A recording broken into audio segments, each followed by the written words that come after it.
Olá, o Jornal Integração desta terça-feira está no ar e você confere agora quais são os destaques de hoje. Placa no padrão Mercosul pode sofrer novas alterações em breve. Campeonato Mundial de Badminton de Surdos chega ao fim em Pará de Minas. Campanha visa arrecadar objetos de cozinha para nova estátua em homenagem ao aniversário de 60 anos do Cristo Redentor. Filme de animação feito aqui no Centro-Oeste de Minas é premiado internacionalmente. E ainda, Governo de Minas convoca servidores a participarem do censo previdenciário do IPSENG. Tudo isso e muito mais você acompanha agora no Jornal Integração, que já está no ar.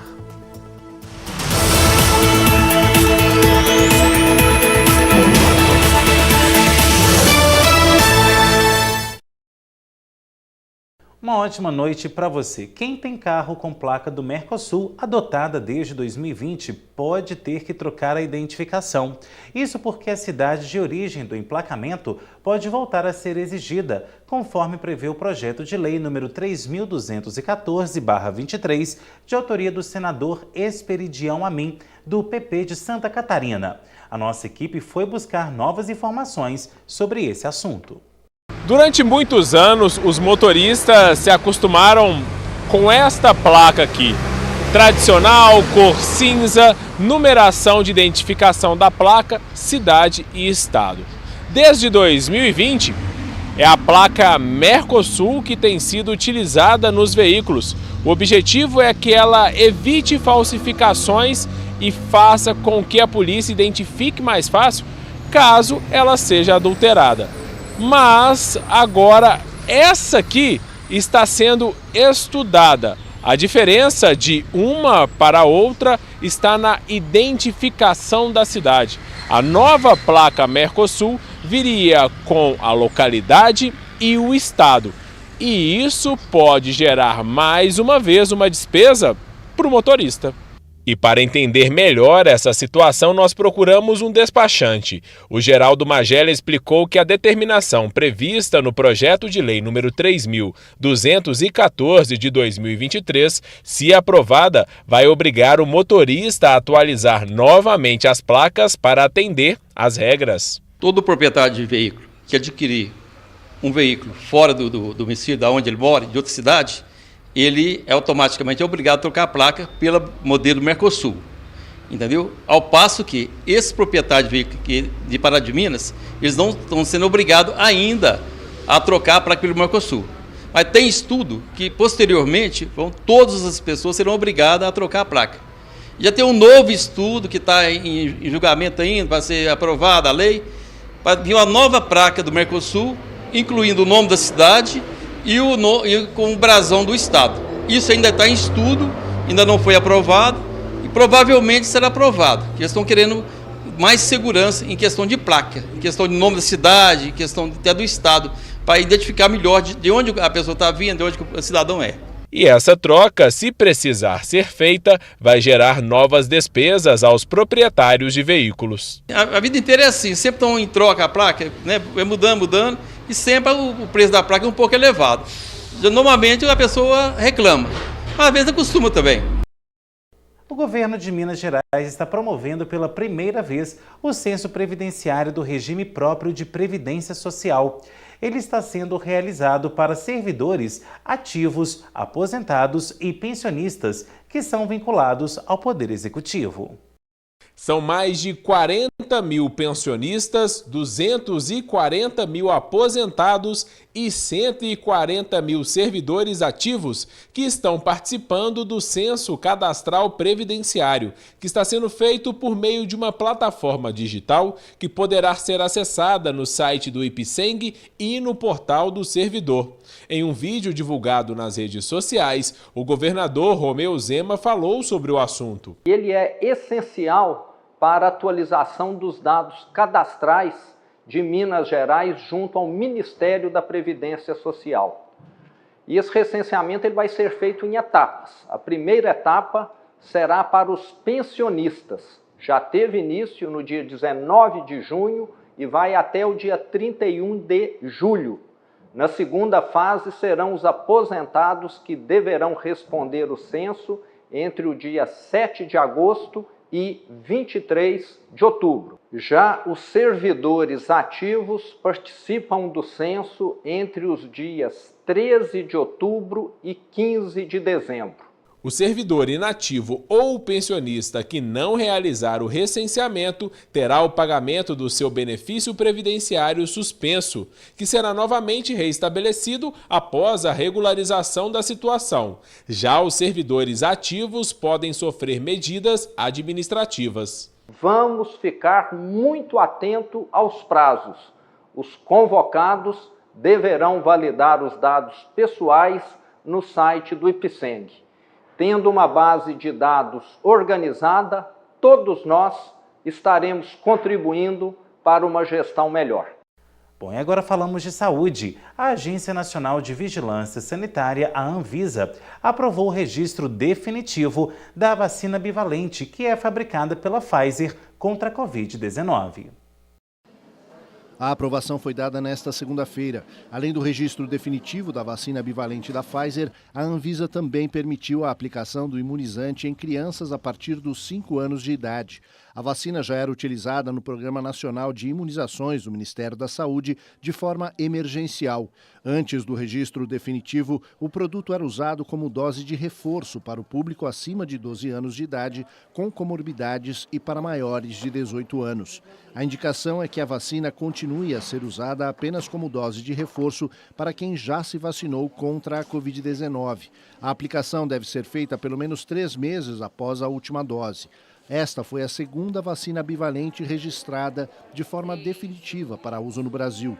O primeiro registro definitivo foi concedido no mês passado à Spikevax, produzida pela Moderna. De acordo com a Anvisa, vacinas bivalentes dão maior proteção contra a doença, pois protegem contra a variante original e a mais recente, a Omicron.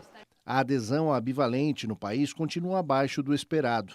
Até o momento, a cobertura vacinal com imunizante é de menos de 15%.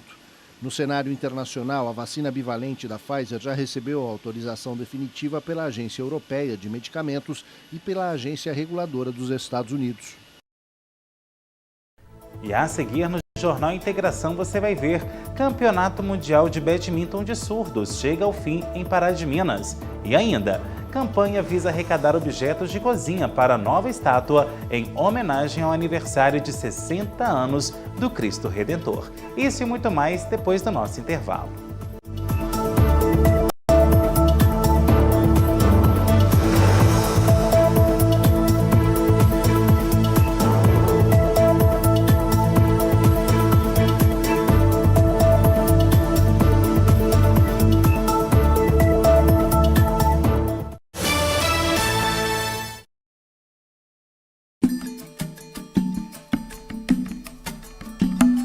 O ecoturismo procura utilizar de forma sustentável o patrimônio natural. Ele incentiva a conservação e estimula uma consciência ambientalista. Para a prática, algumas dicas são muito valiosas. A primeira dica é em relação à redução do impacto causado. Então é muito importante, principalmente em relação a resíduos, que o turista ele se programe para recolher todo o resíduo, todo o lixo causado, gerado durante a atividade. A segunda dica é em relação à segurança. É importante que o turista tenha uma preocupação com o seu vestuário, com o calçado utilizado, bem como com a contratação de agências, guias e profissionais capacitados para a execução daquela atividade. E por último, mais do que uma dica, uma advertência. O turismo de natureza ele é extremamente viciante e eu tenho certeza que se você começar, você não vai parar nunca mais.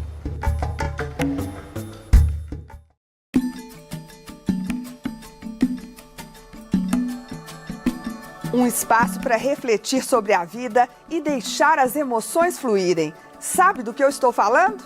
Acertou quem pensou no teatro. Bom, eu acho que o teatro é importante, como qualquer outra forma de arte, é importante para que a gente, ser humano, entenda que a vida é muito mais do que acordar, comer e trabalhar também, assim, né? Óbvio que tem os trabalhadores do teatro, mas para quem vai ao teatro, para quem consegue assistir teatro, usufruir do teatro, faz a gente perceber que a gente está vivo de outra forma. Respirar em outro tempo, pensar em outras coisas, deixar ser tocados por outros sentidos assim também. Quem tiver oportunidade, faça teatro, assista teatro, prestigiem os artistas, vão ao teatro. Evoé.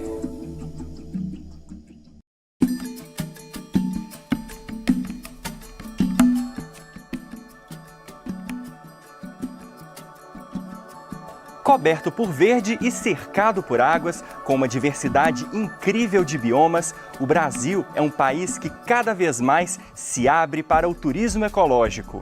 O Brasil, ele é um dos países mais biodiversos do mundo. E toda essa riqueza biológica faz com que o país tenha uma vantagem muito grande em relação ao turismo de natureza. Uma vantagem econômica, porque isso faz com que o nosso país seja um dos destinos mais procurados por turistas do mundo inteiro. Por outro lado, isso aumenta muito a nossa responsabilidade, então por isso a importância da promoção. Porque quanto mais pessoas do Brasil se envolverem com o turismo de natureza e, consequentemente, com a conservação ambiental, mais áreas protegidas nós teremos e mais áreas seguras para que esse turismo se torne cada vez e cada dia melhor.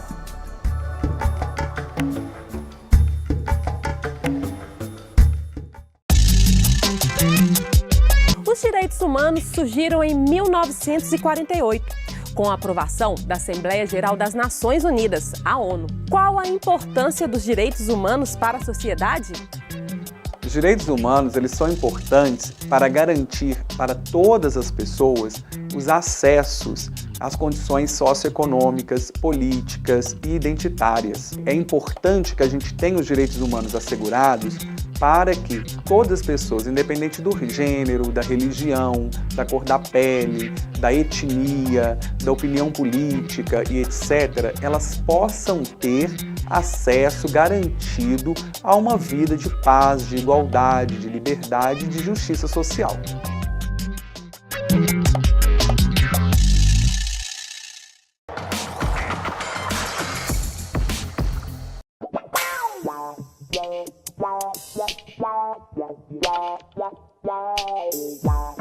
Há indícios de que as artes circenses já eram praticadas 4.000 anos atrás. Hoje, elas resistem para além dos picadeiros. Eu acho importante fazer arte na periferia porque eu sou uma menina periférica. Então, ter um espaço de treinamento perto de casa é muito bom. Eu acho legal fazer acrobacia de solo, malabares, cama elástica também é muito legal.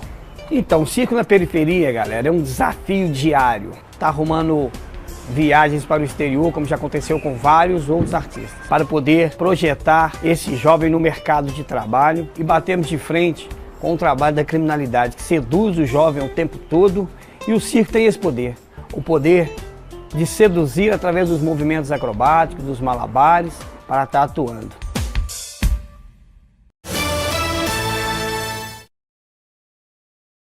Foram 10 dias em que Pará de Minas se tornou o centro do badminton mundial. Mais de 20 países passaram por aqui e, ao todo, 600 atletas e representantes de equipes estiveram na nossa cidade. A competição chegou ao final ontem, segunda-feira, e o resultado para quem participou foi muito positivo. Para a nossa cidade, fica a missão cumprida de atender todas as demandas que um evento de caráter mundial precisa. Dentro de quadra, o que o Mundial de Badminton para surdos deixou foram exemplos de atletas que transpiraram até o último ponto em busca das vitórias. Fora, deixou uma lição: a importância de trazer eventos deste porte para Pará de Minas. Mais de 600 atletas passaram por aqui. Eles vieram de 20 países diferentes e fizeram da cidade uma referência para o esporte. Foram 10 dias onde os olhos ficaram atentos a cada jogada. Nós tivemos aí participação de 22 países, né? O legado estrutural que ficou para a nossa cidade é um legado que vai ficar para os nossos atletas, né? A reforma da praça de esportes, a estrutura que foi montada aqui vai ficar para Pará de Minas. Então esse legado esportivo ele é muito importante. Movimentamos aí mais de 2 milhões de reais na nossa economia nesses dias. Tivemos aí mais de 600 pessoas, né, entre atletas, técnicos, visitantes na nossa cidade. Então são marcas que vão ficar. Para a presidente da Confederação Brasileira de Desportos de Surdos, Diana Kjolsen, o resultado foi muito positivo em todos os sentidos. Ela foi interpretada na entrevista por Cássia Camargos. Quando começou aqui o Mundial, no momento nós já sentimos a visibilidade para Pará de Minas, né, que foi enorme. Nós fizemos várias entrevistas, redes sociais, Facebook, Instagram. Então, assim, tudo subiu, as pessoas começaram a seguir, a visibilidade deu, assim, uma subida enorme. As pessoas querem fazer curso de badminton, estão perguntando de aulas aqui. Eu estou muito orgulhosa, sabe? E também alguns países não querem ir embora, eles querem morar aqui no Brasil, eles querem ficar aqui em Pará de Minas. Quem também expôs a opinião sobre o evento foi o atleta de Pará de Minas, Gabriel Ovelac. Ele esteve entre os representantes do país na competição. Eu estou muito emocionado, sabe? Estou muito feliz. Eu agradeço cada atleta, né? Pará de Minas recebeu 21 países aqui. É um marco na história da nossa cidade, né? Estou muito orgulhoso.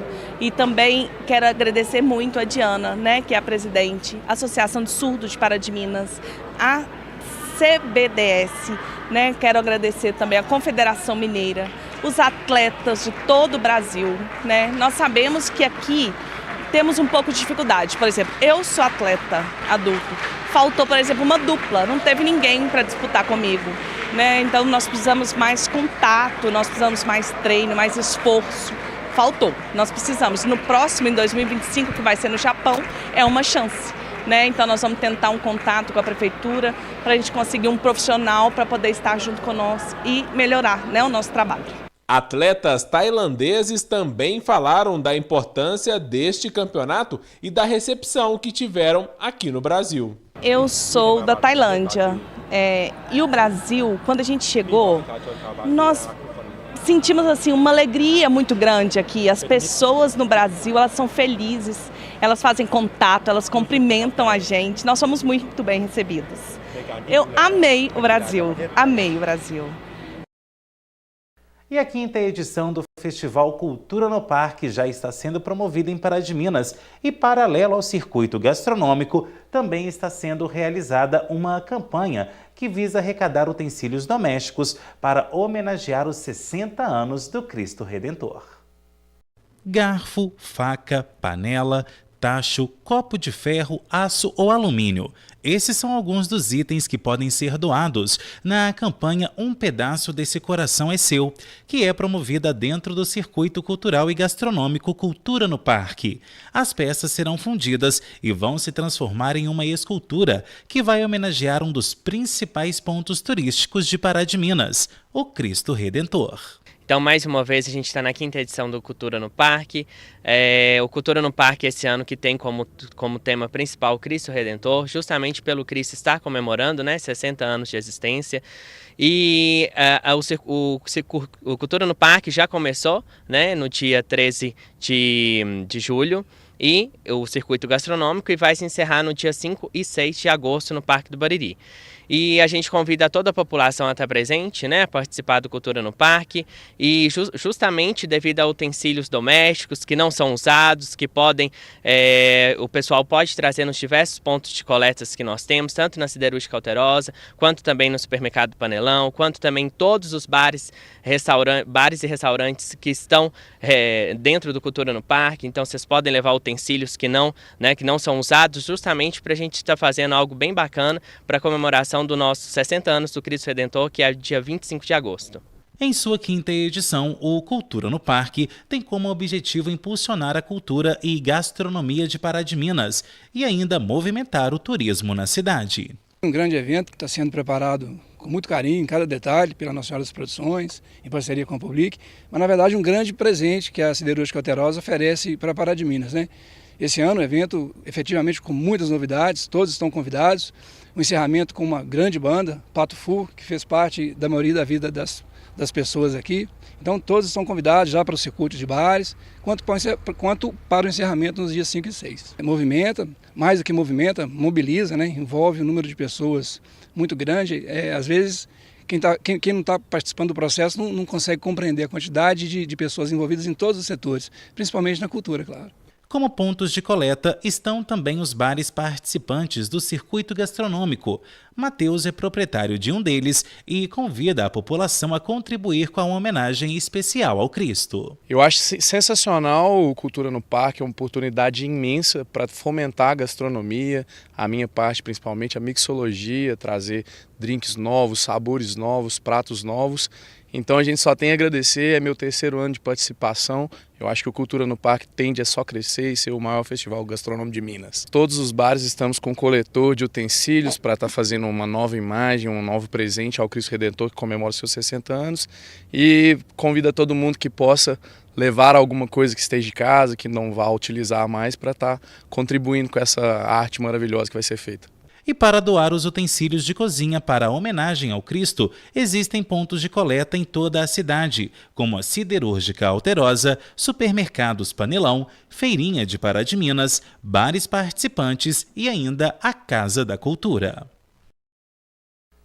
Um filme de animação produzido em Divinópolis, cidade distante a 60 quilômetros aqui de Pará de Minas, ganhou 2 prêmios importantes na Itália e também nos Estados Unidos. O projeto demorou 5 anos para ser concluído e o criador dele esteve aqui na TVI recentemente e conversou conosco. Placa Mãe, esse é o nome do filme de animação criado pelo animador e criador visual Igor Bastos. A história de uma robô que adota crianças impressionou os críticos, não só do Brasil, mas também do mundo. Essa animação tem 5 anos que a gente está fazendo ela.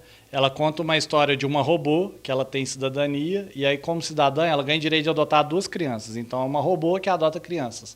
E aí a gente está bem surpreso, assim, porque a gente não esperava, a gente começou a escrever nos festivais, mas sem compromisso, sem pretensão nenhuma, e de repente o filme estourou e está dando super certo, o pessoal lá fora está gostando. E uma coisa muito legal é que vários festivais que a gente passou, quem seleciona e quem premia são as crianças.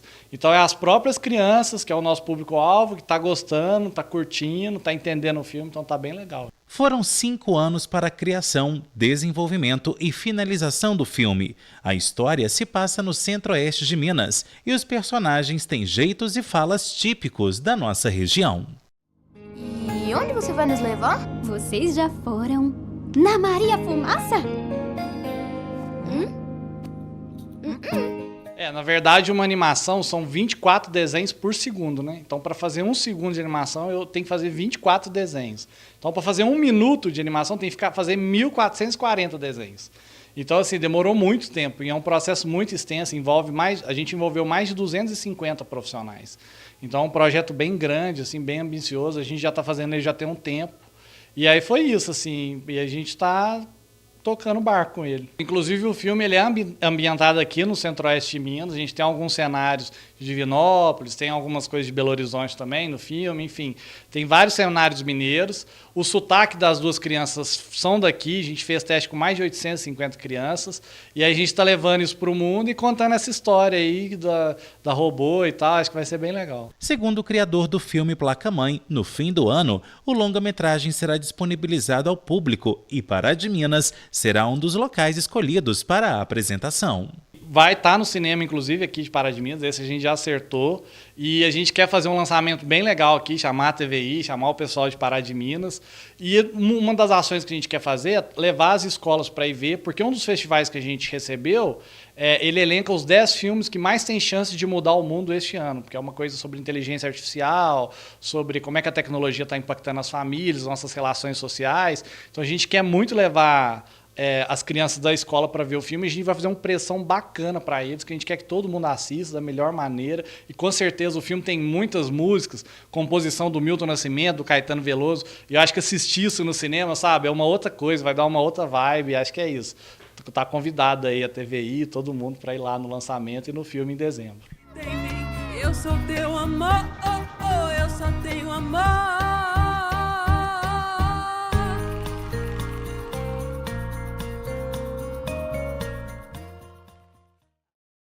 E chegou a hora de falarmos da previsão do tempo. A terça foi de sol entre poucas nuvens e de muito vento. Os termômetros variaram hoje entre 14 e 24 graus. Já para esta quarta, a previsão é de tempo aberto e você confere agora na tela como fica a temperatura em Pará de Minas e demais cidades da nossa região.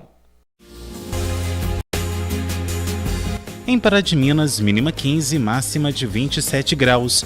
Em Divinópolis, mínima 16, máxima de 28. Em Bom Despacho, mínima 15, máxima de 28 graus. Em Martinho Campos e na capital mineira Belo Horizonte, a mesma temperatura registrada, mínima 16 e a máxima chega aos 27 graus nos dois municípios. E a seguir no Jornal Integração você vai ver no quadro O Assunto é Nutrição quais são os alimentos que vão te ajudar no ganho de massa magra. Isso e muito mais daqui a pouquinho, até já.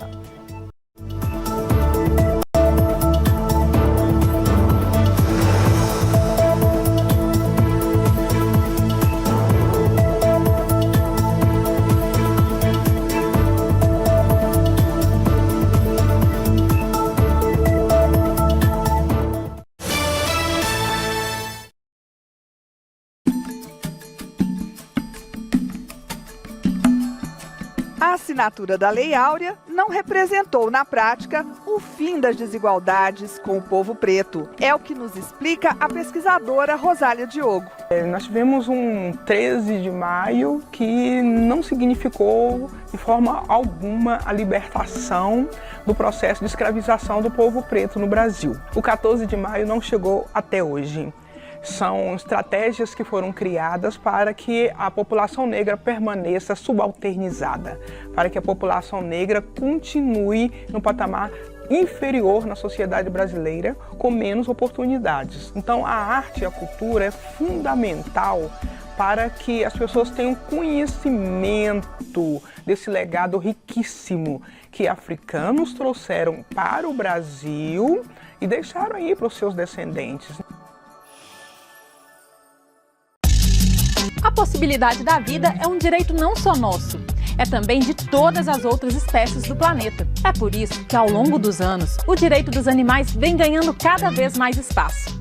Você já escutou falar de direito dos animais, de especismo? Para muita gente são conceitos relativamente novos, mas são fundamentais para a gente pensar, para além de nós animais humanos, como os outros animais vivem. Especismo, por exemplo, é uma forma de preconceito que vai priorizar a nossa espécie humana em detrimento de várias outras. Aí é onde a gente tem, por exemplo, maus tratos aos animais, abandono e várias outras atitudes que precarizam a vida desses animais não humanos.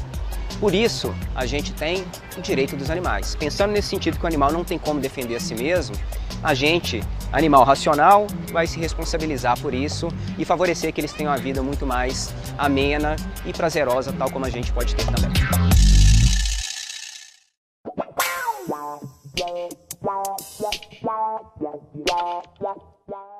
As artes circenses podem trazer muitos impactos positivos na vida de quem as pratica.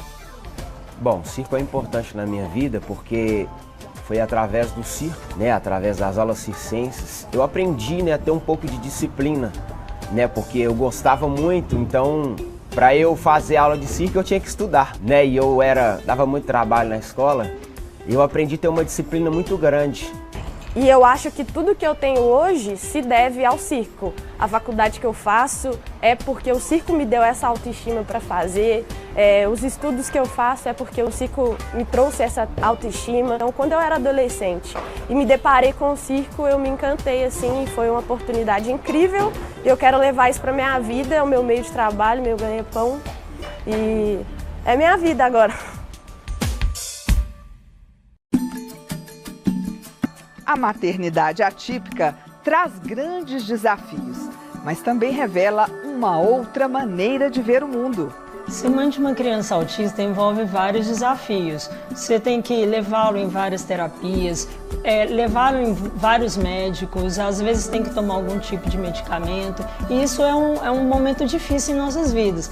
Porém, a maternidade atípica me trouxe várias coisas positivas, como o entendimento melhor das pessoas, da individualidade de cada um, da neurodiversidade, que cada um é de uma maneira diferente, e isso fez de mim uma pessoa melhor.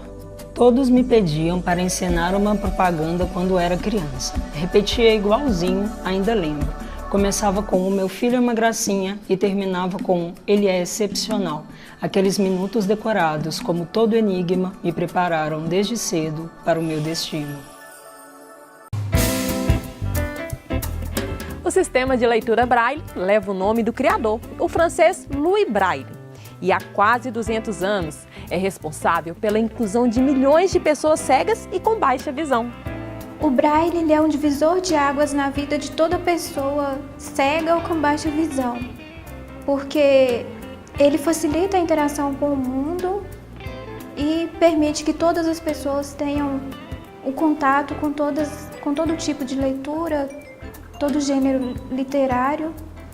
As almas dos velhos e das crianças brincam no mesmo tempo. As crianças ainda sabem aquilo que os velhos esqueceram e têm de aprender de novo. Que a vida é brinquedo, que para nada serve a não ser para a alegria. Rubem Alves.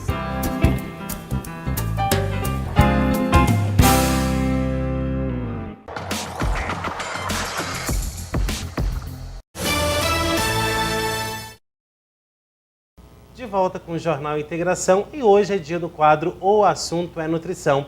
E hoje nós vamos saber quais são aqueles alimentos que potencializam o ganho de massa magra, aqueles que ajudam também a você ganhar a famosa gordurinha e quais aqueles que você deve evitar para evitar retenção de líquido e, claro, aqueles inchaços indesejáveis que ninguém aguenta. Bom, Aline, mais uma vez obrigado pela sua presença aqui e hoje para falar desse assunto que quem faz academia ou quem gosta de praticar exercício físico vai ficar mais que ligado para poder ficar sabendo. Eu que agradeço, Henrique, por esse convite novamente, né? E para a gente falar de um assunto que eu particularmente amo também. Bom, Aline, vamos falar então sobre esses famosos alimentos, né? Explica pra gente quais são as diferenças entre essa massa magra, que quando a gente faz academia ou faz alguma atividade física, né, o avaliador vai ali e coloca pra gente o que é essa massa magra e o que é essa massa, entre aspas, gorda, que o nosso corpo vive na balança. Então, é o seguinte, quando a gente pesa na balança, a gente está pesando várias coisas, né? Então, a gente pesa ali gordura, que é a massa gorda, a gente pesa também a massa magra. Então, no peso da balança, se a gente pegar o peso da gordura e da massa magra, vai dar o peso da balança. E na massa magra, nós temos a composição dela da nossa massa, que realmente é magra, livre de gordura, né? Porque a gordura a gente já tem ela ali. Então, a massa magra ela é composta por coisas que não têm gordura. Então, os ossos, os órgãos e os músculos, né? E a água também. A gente não deveria ter gordura nos órgãos, mas ainda assim ela faz parte da massa magra, mesmo com muita gente tendo ali, né, gordura no fígado, gordura, esse tipo de gordura visceral. Mas o que o pessoal da academia vê como massa magra é o músculo, né? Então, popularmente, a massa magra para todo mundo é o músculo, mas na verdade a nossa massa magra é composta por mais coisas, né? Bom, existem alguns alimentos aí que potencializam esse ganho de massa magra? Com certeza. O ganho de massa magra, né, o ganho de massa muscular, ele é muito mais difícil do que a perda de gordura. Então, a gente tem que ter uma alimentação bem calculada para a nossa real necessidade. E a gente precisa muito de carboidratos, de proteínas, de gorduras boas e também das vitaminas e dos minerais que vai ajudar ali também no fornecimento de energia para a gente ter um bom rendimento, né, no treino, porque na verdade a gente precisa ter um estímulo de força na academia, na musculação, com algum treinamento de força para que a gente tenha aí um ganho de massa muscular e a alimentação vai vir como uma estratégia para potencializar esse ganho. Qual que é o papel fundamental da proteína e do carboidrato propriamente ditos no ganho de massa magra? Eles são os protagonistas disso? Sim, a gente pode dizer que sim. O carboidrato, ele vai ajudar no fornecimento de energia, né, e também nas funções metabólicas para que aconteça o processo de hipertrofia. E a gente precisa da proteína, porque o nosso organismo ele vai precisar da proteína para diversas funções. Então, a gente precisa consumir a quantidade ideal de proteínas para que ela exerça todas as funções do nosso organismo e ainda vá para o músculo. Bom, com relação, Aline, a essa questão da massa magra, então agora a gente vai falar da massa gorda. Muitos alimentos, né, a gente já falou isso em outros quadros, são responsáveis aí por oferecer a gente uma condição mais como que eu posso dizer assim, dar mais calorias, né? São alimentos mais calóricos, que engordam mais. O que a gente deve evitar então para que a gente não faça com que nosso corpo tenha mais massa gorda do que mais massa magra? Então, a gente deve ter uma alimentação mais natural possível, né? Então, alimentos mais saudáveis possíveis. A gente precisa descascar mais e desembalar menos, né? Evitar os alimentos industrializados que têm altos teores de açúcar, de sal, de gorduras, né? Então, a gente precisa evitar esses tipos de alimentos. Bebidas alcoólicas também, né, podem contribuir aí para o ganho de gordura. Então, a gente deve evitar esse tipo de alimento. Bom, e com relação aos alimentos, você até disse aí também o sal. O sal a gente vê que nesta época do ano, né, muitas pessoas fazem aí caldos, principalmente porque nessa época mais friozinho, fazem caldos, sopas, enfim. E usam e abusam dos temperos e do sódio. Então, muitas pessoas podem também passar mal por conta disso. E o sal, gente, o sódio e o sal, né, são praticamente a mesma coisa, é o responsável aí por causar justamente essa retenção e esse inchaço que eu falei no início. Então, nesse momento, tem que tomar cuidado para a gente também não ficar com esse incômodo, né? Sim, com certeza. Principalmente porque o uso excessivo de sal, né, pode contribuir também para vários tipos de patologias, hipertensão, né? Quem tem deve evitar, causa mais inchaço ainda nessa pessoa. Então, a gente tem que tomar cuidado com o consumo excessivo de sal e a gente pode substituir esse sal por temperos mais naturais, né? Então, é uma boa opção. Bom, com relação também a essa dieta, né? Na hora de fazer essa dieta, para ganhar mais massa magra, para diminuir a minha gordura, muita gente faz isso de cabeça ou então vai na internet. É nessa hora que o profissional da nutrição faz total diferença na vida da pessoa que quer ter um objetivo a mais ali no seu treino ou na academia, né?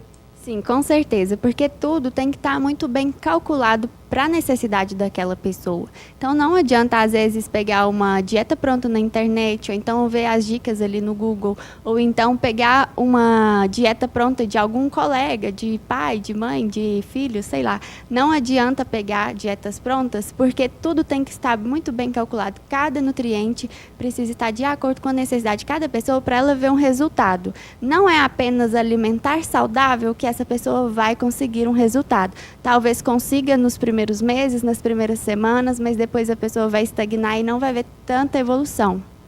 Bom, Aline, nosso tempo está acabando. Aquela pessoa que tem dúvidas ou quer tirar mais informações com você, como que ela pode fazer? Então, pode entrar em contato comigo pelo Instagram, que é @nutri.alinemedeiros, e pode também me enviar uma mensagem no WhatsApp, que é 379-99430370. Tá certo. Então, Aline, mais uma vez, obrigado pela sua presença. O Jornal Integração ainda não acabou. Daqui a pouquinho tem mais informações para você, depois do nosso bloco de apoio cultural. Até já.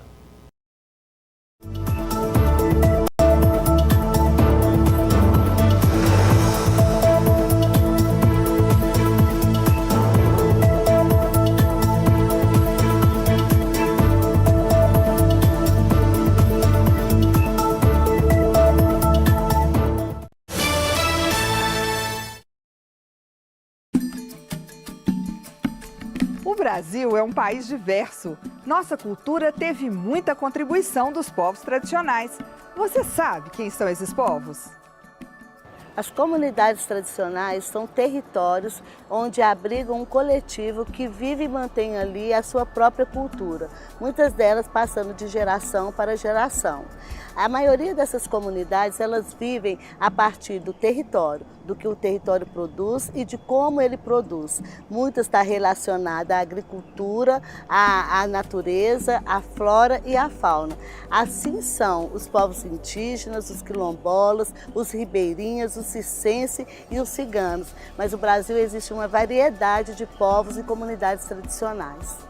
A importância de proteger os territórios e os povos tradicionais é uma forma também de preservar a história desse país.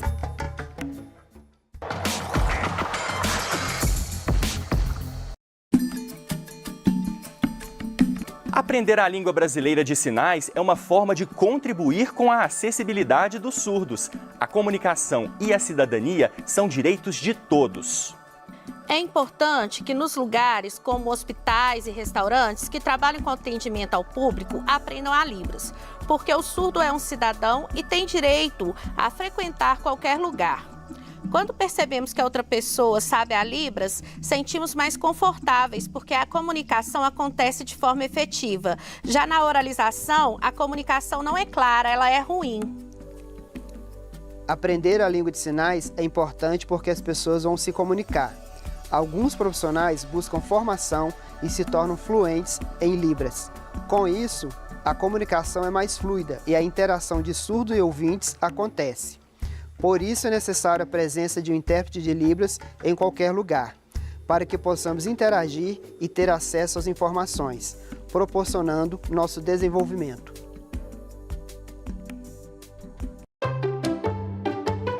Cachorro vira-lata? Chico nunca tinha ouvido falar. Ficou encucado com aquilo. Depois do almoço, entrou na cozinha e ficou espiando a lata de óleo. Será que ela já tinha sido um cachorro? De que raça? Esticou o braço e pegou na prateleira a lata amarelada. Essa aqui deve ter sido um labrador ou um cocker spaniel. Falou baixinho para a família não escutar. Depois falou mais baixinho ainda, para nem ele mesmo ouvir. Se cachorro pode virar lata, será que lata também pode virar cachorro?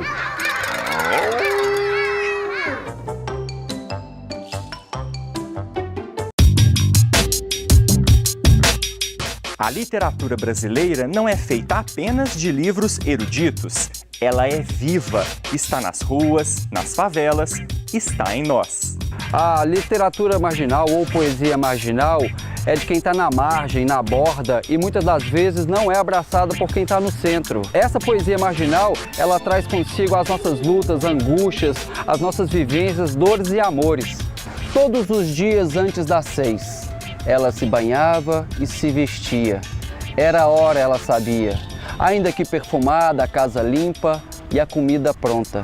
Nada adiantava. Aos poucos se matava.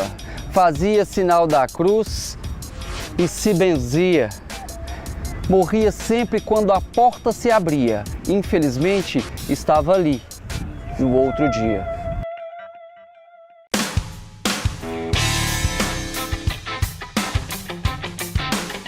Você já imaginou ter um asteroide com as iniciais do seu nome? A mineira Laísa Peixoto conseguiu esse feito. Ela tinha 18 anos quando identificou o corpo celeste através de um programa da NASA.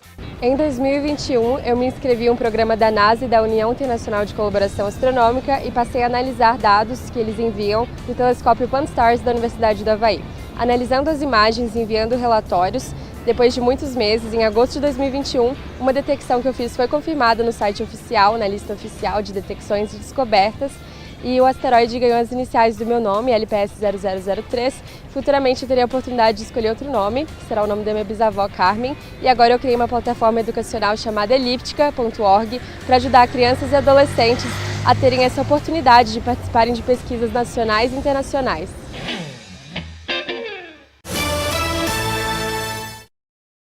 Racismo e homofobia caiu ao menor nível em 10 anos. O levantamento é do Todos pela Educação. A biblioteca da Escola Estadual Professor Andronico de Melo, na zona sul de São Paulo, tem uma prateleira diferente, só com livros de temática antirracista. Você repensa a representatividade e repensa o mundo a partir da leitura. Então a sua representatividade vem a partir da leitura também. O espaço ganhou o nome de Marielle Franco, em homenagem à vereadora assassinada a tiros em 2018, no Rio de Janeiro. O projeto recebeu doações das próprias editoras e tem um engajamento dos alunos. Muito feliz com essa proposta porque eu pude ver um mundo novo, um mundo fora desse padrão branco. E eu me senti muito representada. Eu senti que as pessoas se assustaram de alguma forma, mas de uma forma boa.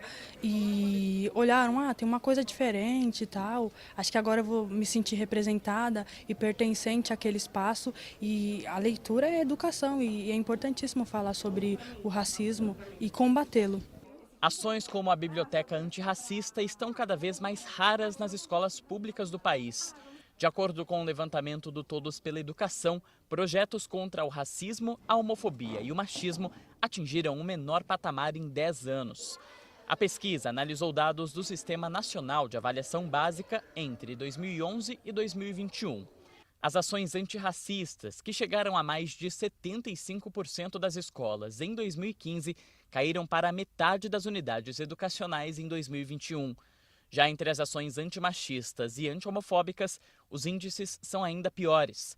Passaram de 43% em 2017 para 25% em 2021. Uma onda ultraconservadora, né, que ganhou espaço na sociedade brasileira e fez com que temas tão importantes como racismo, a questão de gênero, LGBTfobia, não fossem debatidos na sociedade e principalmente nas escolas. Quem trabalha com professor e está em sala de aula com os professores, eu ouço muitas vezes, né, o medo que eles têm de trabalhar determinadas temáticas. A gente sofre um cerceamento dos pais, que qualquer coisa eles vão reclamar com a diretora da escola. Além dos conteúdos básicos, como português e matemática, também é papel da escola educar para a cidadania, até porque o próprio ambiente escolar é marcado pela diversidade. Por isso, especialistas defendem que a falta desses conteúdos pode prejudicar os alunos e fechar as portas das escolas para os grupos minoritários. Projetos como a Biblioteca Antirracista da Escola Estadual podem ajudar a reverter o quadro. Envolver pais, alunos e professores nesses projetos é fundamental, mas a analista de políticas educacionais do Todos pela Educação ressalta: a coordenação e incentivo devem vir do governo federal. Por exemplo, com a produção de material didático, com a formação de professores e profissionais da educação, com um suporte pedagógico para que esses temas sejam trabalhados de maneira transversal e não apenas pontual em toda a rotina escolar. Bom, e agora a gente termina o Jornal Integração, mas você fica muito bem informado acessando tvitv.com.br e nos seguindo em todas as redes sociais, no Instagram, no Facebook e também no YouTube. É só você procurar por TVI Pará de Minas. Nós temos um novo encontro amanhã ao meio-dia no Informativo TVI e às 20 para 7 da noite aqui no Jornal Integração. Para você, uma ótima noite e até amanhã.